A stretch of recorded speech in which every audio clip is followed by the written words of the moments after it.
नमस्कार, चार का चक्रव्यूह में आपका स्वागत है। मैं हूं आपके साथ सबा शाहिद शेख। नेता हो या अपराधी, आतंकी हो या जिहादी, कौन किसके चक्रव्यूह में फंसा, इस शो में आपको विस्तार से बताएंगे। चक्रव्यूह में आज सबसे पहले बात मौलाना अरशद मदनी की, जिन्होंने लड़के और लड़कियों की शिक्षा पर एक बड़ा बयान दिया है। मदनी का कहना है कि को एजुकेशन लड़कियों को इस्लाम त्याग के लिए प्रेरित कर रहा है।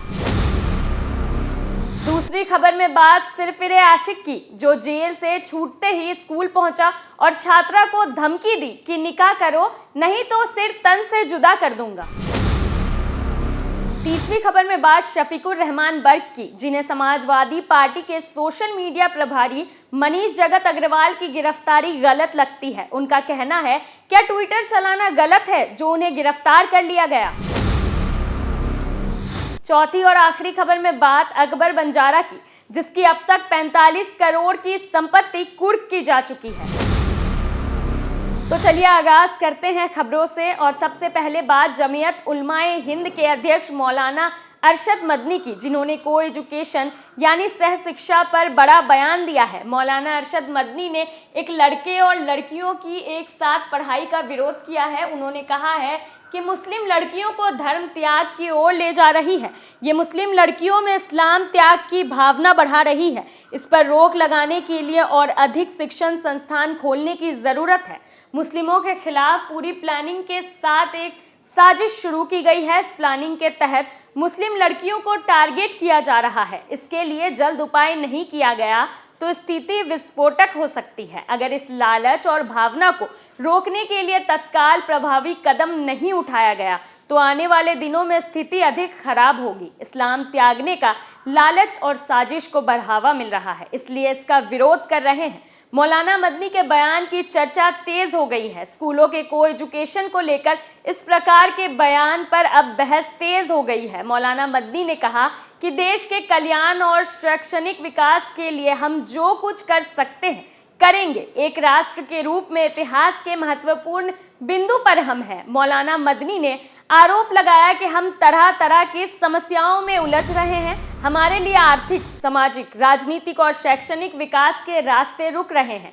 इस मूर्ख साजिश को नाकाम करना है, हमें सफल किया जाना है। उन्होंने कहा कि हमें अपने लड़के और लड़कियों के लिए अलग अलग शिक्षण संस्थान स्थापित करने होंगे।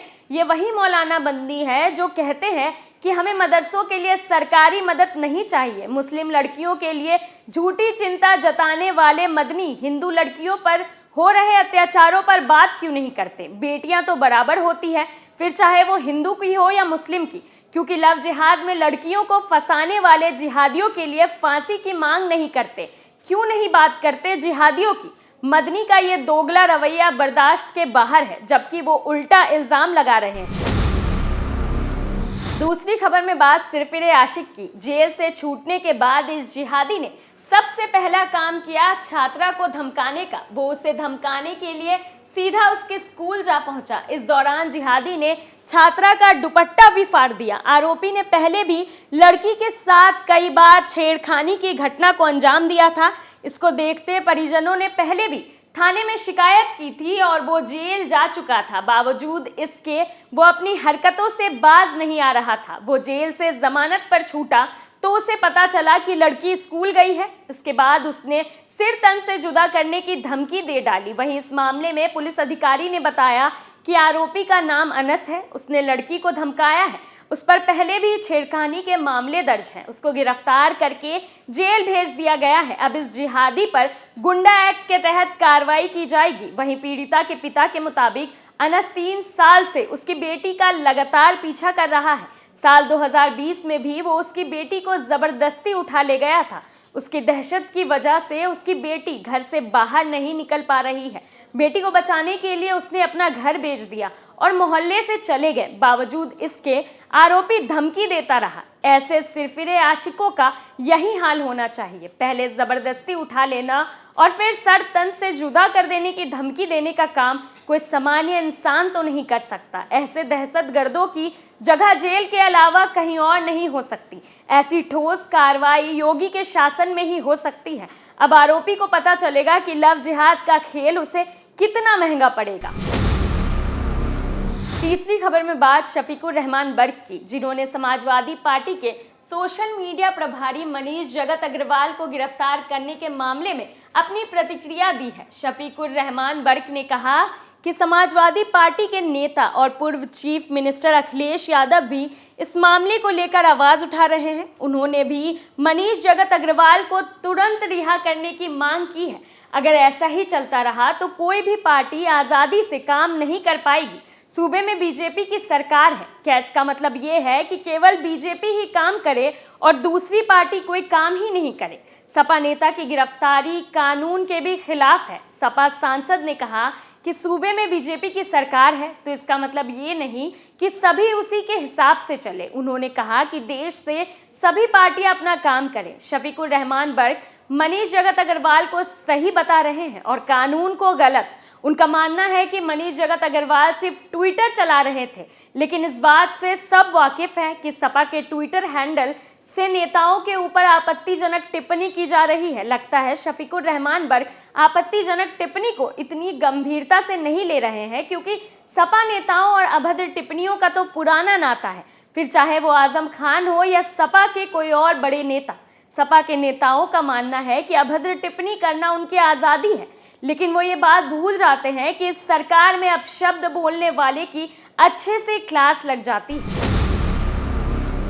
वहीं चौथी और आखिरी खबर में बात अकबर बंजारा की। उत्तर प्रदेश की मेरठ पुलिस लगातार माफिया के खिलाफ कार्रवाई कर रही है। पशु तस्कर माफिया रहे अकबर बंजारा की 6 करोड़ 30 लाख कीमत की आलीशान कोठी को कुर्क कर लिया गया है। मेरठ पुलिस अकबर बंजारा और उसके भाई की संपत्ति का ब्यूरो इकट्ठा कर लगातार जब्त कर रही है। पुलिस अब तक अकबर बंजारा की 45 करोड़ रुपए की संपत्ति को कुर्क कर चुकी है और भी संपत्ति बंजारा की निकली तो वो भी कुर्क की जाएगी और माफिया के खिलाफ ये अभियान जारी रहेगा।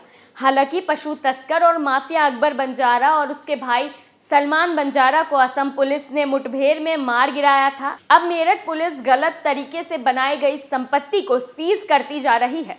मेरठ के फालावादा थाना क्षेत्र के बंजारा मोहल्ले के रहने वाले अकबर के पिता गौकशी का काम करते थे। अकबर ट्रक चलाता था, लेकिन उसमें अच्छी कमाई ना होने से अपने पिता के साथ गौकशी के काम में लग गया था। 2015 में अकबर बंजारा असम चला गया और वहाँ छोटा सा गौकशी का काम शुरू किया।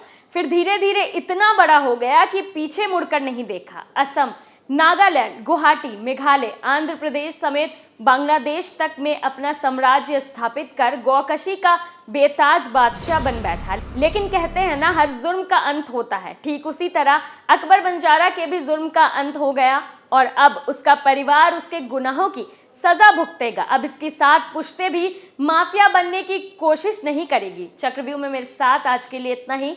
कल फिर कौन किसके चंगुल में फंसेगा, नए मुद्दों के साथ फिर हाजिर होंगे और दिखाएंगे कई और सनसनीखेज खुलासे। तब तक के लिए देखते रहिए कैपिटल टीवी। नमस्कार।